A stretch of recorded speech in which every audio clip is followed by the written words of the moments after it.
Hello दोस्तों, आज हम अपने नंबर सिस्टम के इकाई अंक तथा शून्यों की संख्या ज्ञात करने वाले क्वेश्चंस को सॉल्व करेंगे और शॉर्ट तरीके के माध्यम से हमें इसको कैसे कम समय में इसका आंसर ला सकते हैं।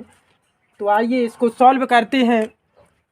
पूछ रहा है 2137 की पावर 753 में इकाई अंक क्या होगा। यहाँ पर 2137 की पावर 753 में इकाई अंक के बारे में कुछ जान लेंगे। जैसे हमने लिख दिया कोई भी संख्या, ये लिखी है 37 लिखी है, तो इसमें इकाई अंक क्या होगा, जो पीछे वाला अंक होता है दोस्तों वो क्या होता है, इकाई अंक। अब संख्या चाहे छोटी लिखी हो, बड़ी लिखी हो, कुछ भी लिखा हो, तो इसमें हमारा इकाई अंक क्या होगा, जो पीछे वाला अंक होता है वो इकाई होता है। तो हमें ये वाला अंक पता करना है।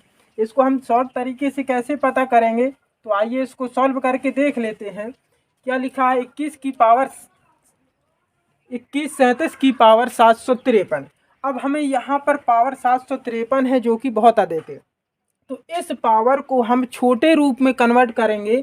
तो कैसे करेंगे, इसमें हम 4 का भाग दे लेंगे।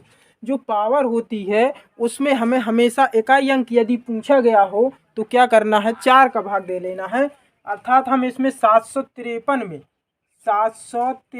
में 4 का भाग दे लेंगे। जो हमारा शेषफल बचेगा उसको पावर के रूप में हम यूज करेंगे, 4 का देंगे। तो 4 एकम 4, 3 बचा 35, 4 सते 28, 4 अठे 32, 4 अठे 32, 3 बचा, अंक उतार लेंगे 3 की, फिर 4 अठे 32। यहाँ पर कितना शेष बचेगा, हमारा 1 बचेगा। तो दोस्तों हमें पावर क्या लगा लेना है, यहाँ पर 2137 लिखा हो या कोई भी बड़ी से बड़ी संख्या लिखी हो, तो हमें इस 7 की पावर कितना लगा लेना है, जो हमारा शेषफल बचा होगा वो लगा लेंगे। 7 की पावर 1, अर्थात हम कह सकते हैं कि यहाँ पर इकाई अंक हमारा कितना होगा, 7 होगा, जो कि हमारा बिल्कुल राइट आंसर होगा। दोस्तों इसी प्रकार का, ये तो केवल एक डिजिट वाला है, यहाँ पर शायद अलग अलग शायद पूछ लिया जाए, या कई संख्याएं दी हों एक साथ में, गुणा में दी हो सकती हैं, या फिर प्लस में दी हो सकती हैं, माइनस में भी दी हो सकती हैं। तो हमें इसका इकाई अंक कैसे निकालेंगे, 3 की पावर 61 लगा है, करना वही है, क्या पावर में हमें हमेशा 4 का भाग देना है। तो यहाँ पर 61 लिखा है, तो 61 की में कितने का भाग दे लेंगे, 4 का। दोस्तों यदि हम 61 में 4 का भाग देंगे तो हम लिख सकते हैं कि कितना बचेगा, शेषफल 1 बचेगा। जब 4 का पावर 61, 4 का भाग जब हम दोस्तों 61 में देंगे तो कितना बचेगा, शेष हमारा 1 बचेगा, तो 1 लगा लेंगे।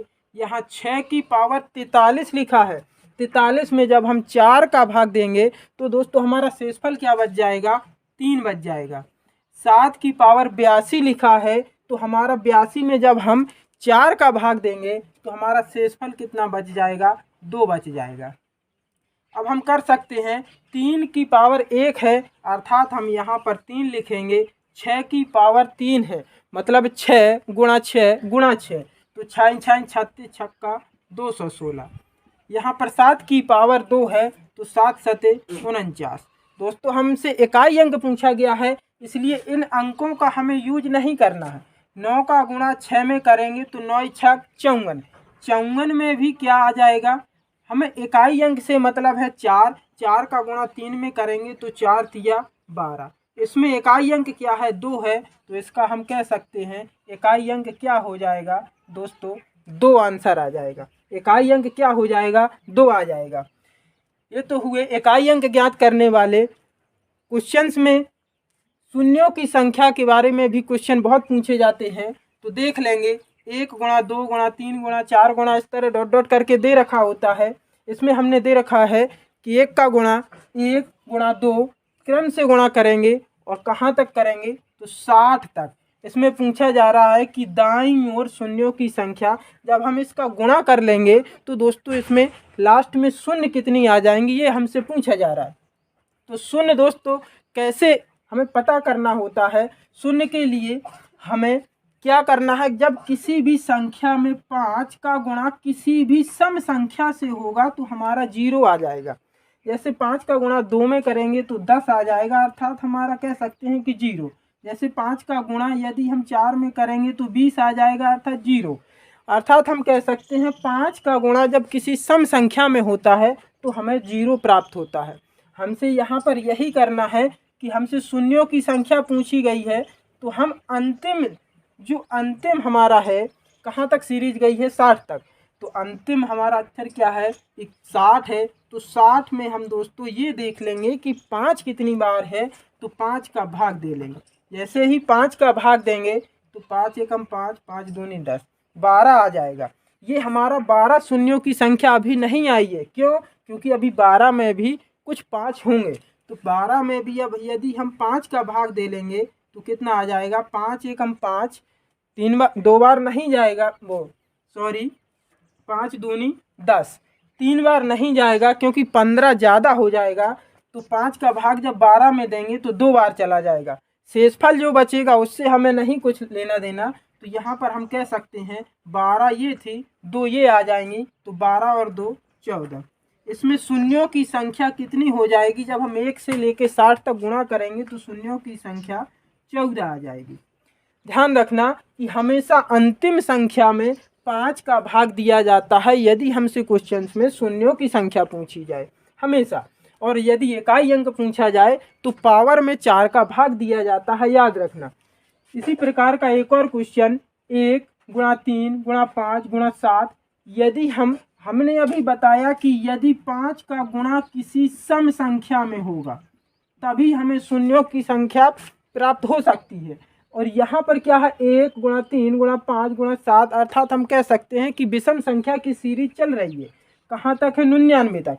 अब यदि 99 तक हो या 999 तक हो, इससे हमें कुछ नहीं है। हमें क्या देखना है कि ये संख्या कैसी है, विषम। तो इसमें दोस्तों 5 तो आएगा लेकिन कोई सम संख्या नहीं आएगी। अर्थात हम कह सकते हैं कि इसमें शून्यों की संख्या कितनी हो जाएगी, 1 भी नहीं होगी। क्यों नहीं होगी?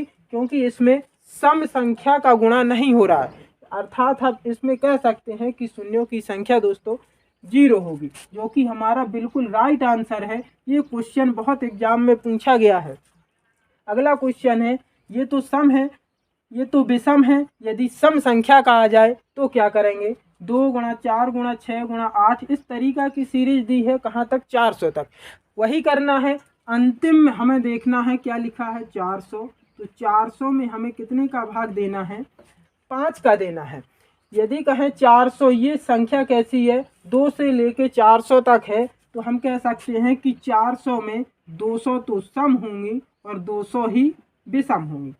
200 सम संख्याएं होंगी और 200 विषम संख्याएं होंगी या नहीं होंगी। 200 सम संख्याएं होंगी, 200 विषम होंगी। 2 से लेके 400 तक यदि हम करेंगे तो 200 ही सम होंगी। तो हम 200 में हम भाग किसका दे लेंगे, हमेशा हमें शून्यों की संख्या यदि पूछी है तो 5 का भाग 5 का देंगे। तो 5 चौके 20, 40 आ जाएगा। 40 में हमारा फिर भाग जा रहा है तो हम 40 में फिर से दे लेंगे। 40 में फिर 5 का दे लेंगे तो 5 40। 8 में अभी फिर से जा रहा है तो 8 में और दे लेंगे। तो 8 में जब 5 का देंगे तो 5 एकम 5, कितना हो गया, 40। 8 48 और 1 49। तो हम कह सकते हैं कि इसमें कितना आ जाएगा, 49 शून्यों की संख्या आ जाएगी। कितनी संख्या आ जाएगी शून्यों की, 49 आ जाएगी। दोस्तों यदि हमें स्क्वायर वाला पूछ लिया जाए, स्क्वायर में कोई सीरीज दी है और शून्यों की संख्या पूछी जा रही है, तो हमें करना तो वही है, हर बार वही करना है क्या, कि अंतिम में कौन सी सीरीज का जो अंतिम अंक होगा उसमें हमें 5 का भाग देना है। तो 20 में यदि कहाँ तक है, 20 तक है, तो 20 में हम यदि 5 का भाग दे लेंगे तो 5 चौके 20, कितना आ जाएगा, 4। अब हमें देखना है कि ये क्या है, स्क्वायर वाला है। स्क्वायर वाला है तो हमें दोस्तों गुणा इसमें कर लेना है, क्योंकि 4 में तो अब भाग जा नहीं रहा है तो 4 ही है। 4 में हम 2 का गुणा कर लेंगे तो 4 दूनी 8, कितना आंसर आ जाएगा, 8 आंसर आ जाएगा, जो कि हमारा बिल्कुल राइट आंसर है। ये स्क्वायर वाला है। यदि हमसे स्क्वायर की जगह यदि हमसे क्यूब वाला पूछ लिया जाए, क्यूब दे रखा हो, जैसे कोई सीरीज दी है 1 का क्यूब, 2 का क्यूब, 3 का क्यूब, ये दिया है कहीं तक, मान लिया 50 तक दिया है, 50 का क्यूब। पूछ रहा है शून्यों की संख्या क्या है, तो हमें अंतिम अंक में 50 में किसका भाग देना है, 5 का। 5 का भाग देंगे तो पद हम 50। 10 में अभी फिर से जा रहा है तो 10 में और दे लेंगे, 5 दूनी 10। अब 2 में तो नहीं जाएगा, तो शून्यों की संख्या 10 और 2 कितना, ये 12 आ गया। लेकिन ये हमारा आंसर नहीं होगा, क्यों, क्योंकि अभी क्यूब वाली ये सीरीज थी। जब क्यूब वाली सीरीज थी तो हम इसमें 3 का गुणा और कर लेंगे, तो 12 तिया 36, हमारी इसमें कितनी आ जाएंगी, 36 शून्यों की संख्या आ जाएगी। दोस्तों वीडियो अच्छा लगा हो तो प्लीज़ लाइक शेयर और सब्सक्राइब करना ना भूलें। थैंक यू, धन्यवाद।